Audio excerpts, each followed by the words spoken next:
Hola amigos, bienvenidos a este tiempo de la radio dedicado a la historia.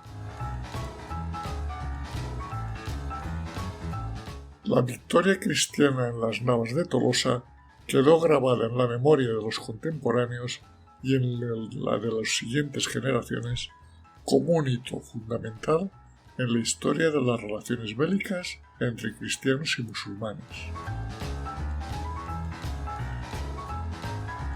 Algunos interpretaron entonces, y siglos después muchos más han seguido considerándolo así, que la batalla fue el golpe de gracia que acabó con el imperio almohade e incluso, yendo un poco más lejos, que causó la ruina definitiva de Al-Ándalus.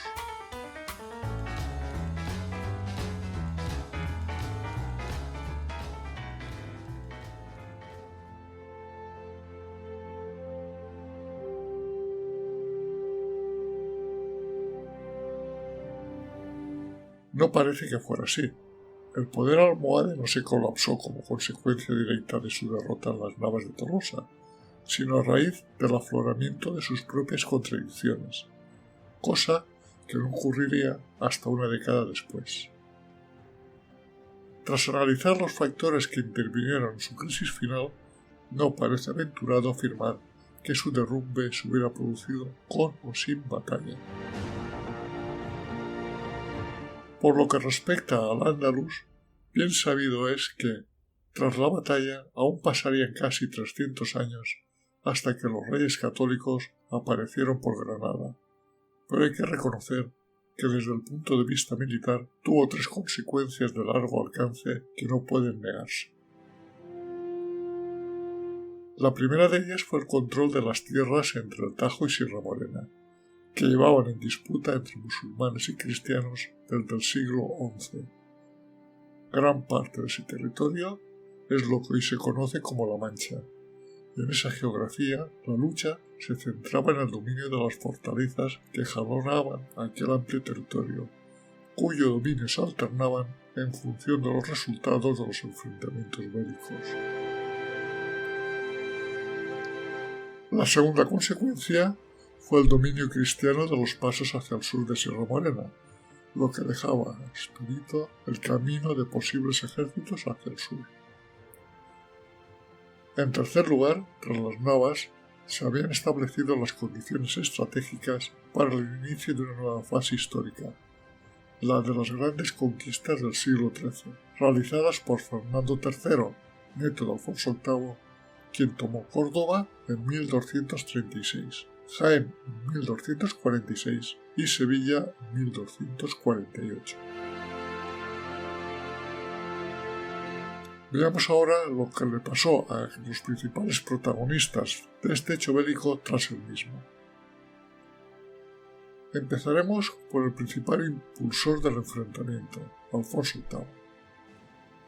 Tras su regreso victorioso, tuvo que hacer frente a los problemas de Hacienda, motivados por los gastos de la expedición militar de las Navas.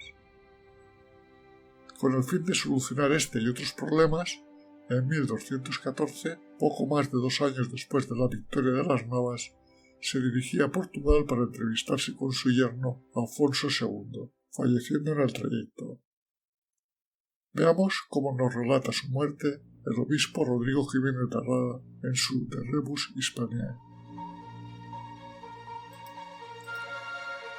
Habiendo cumplido 53 años en el reino el noble rey Alfonso, llamó al rey de Portugal su yerno para verse con él, y habiendo empezado su camino dirigido a Plasencia, última ciudad de su dominio, empezó a enfermar gravemente en cierta aldea de Arévalo que se llama Gutiérrez Muñoz, donde últimamente, agravado de una fiebre, terminó la vida y sepultó consigo la gloria de Castilla, habiéndose confesado antes con el arzobispo Rodrigo y recibido el sumo sacramento del viático, asistiéndole Tello, obispo de Palencia, y Domingo de Plasencia. Esto sucedió en la madrugada del 6 de octubre de 1214. Le sucedió su hijo Enrique I, con solo 10 años de edad, que murió prematuramente ejerciendo la regencia la hija mayor de Alfonso VIII, Berenguela, hasta que el hijo de ésta Fernando III ocupó la corona primero de Castilla, de la muerte de su padre la corona de León, uniendo ambos reinos.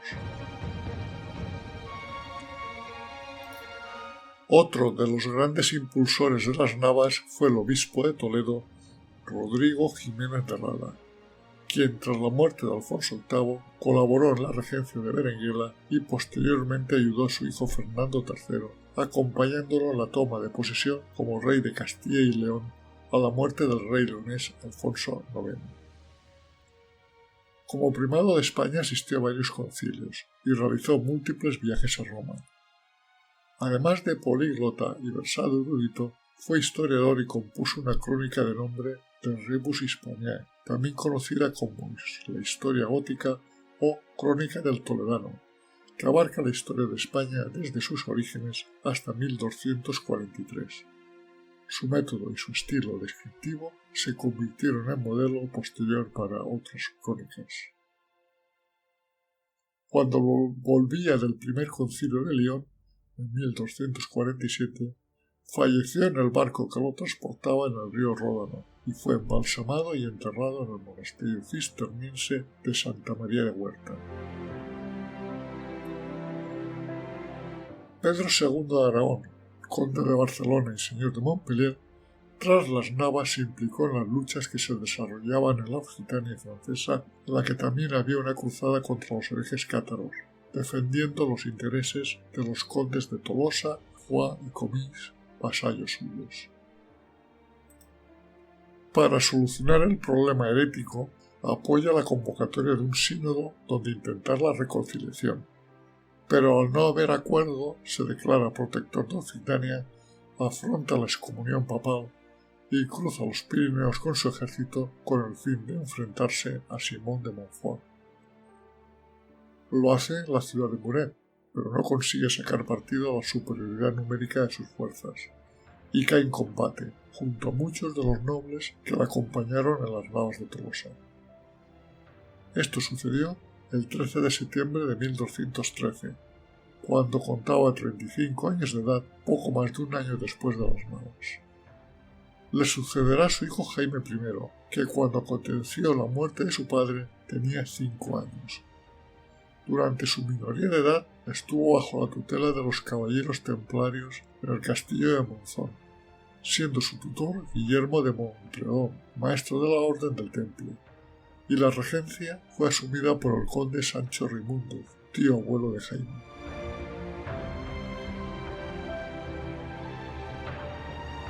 De Sancho VII, rey de Navarra, pocas noticias tenemos tras su intervención en las Navas. Constreñido su reino entre Castilla y Aragón, sin fronteras con territorios musulmanes sobre los que poder expandirse, sabemos que, muerto su único hijo debido a un accidente, firmó un pacto de prohijamiento mutuo con Jaime I de Aragón, según el cual el primero morir dejaría su reino como herencia al otro, pacto que finalmente no se llevó a la práctica. Sus últimos años lo pasó encerrado en el castillo de Tudela, aquejado de una úlcera varicosa en una pierna que le imposibilitaba el movimiento y que le llevó a engordar de tal manera que ruía toda vida social. Falleció el 7 de abril de 1234, cuando rondaba los 80 años de edad, sucediéndole en su trono su sobrino Teobaldo, conde de Champaña. Abu Abd Allah Muhammad ibn Yaqub, más conocido por Muhammad al-Nasir, el vencedor, o Miramamolín por las fuentes cristianas. Tras el combate regresó a Marrakech y no volvió a salir de allí, falleciendo en septiembre de 1214 con solo 32 años. Como casi siempre que un monarca musulmán muere joven, las versiones sobre las causas son variadas. En este caso van desde la mordedura de un perro hasta el envenenamiento por una de sus mujeres, pasando por la infinita tristeza que le causó la derrota de las Navas. Le sucedió en el trono su hijo, Abu Yaqub II, de 16 años.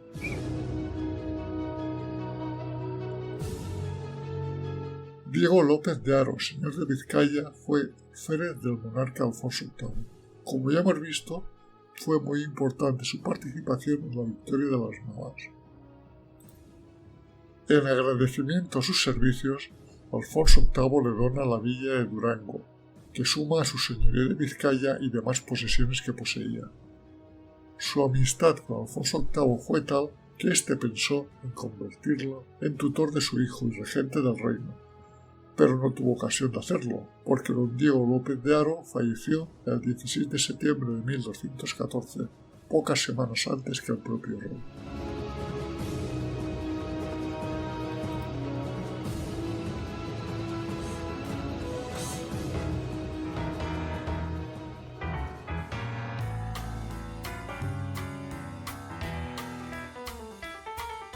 Si estás interesado en otros temas de historia, nos puedes seguir en YouTube en el canal Desde mi Retiro y en iVoox, Spotify y Google Podcast en el canal Un poco de Historia.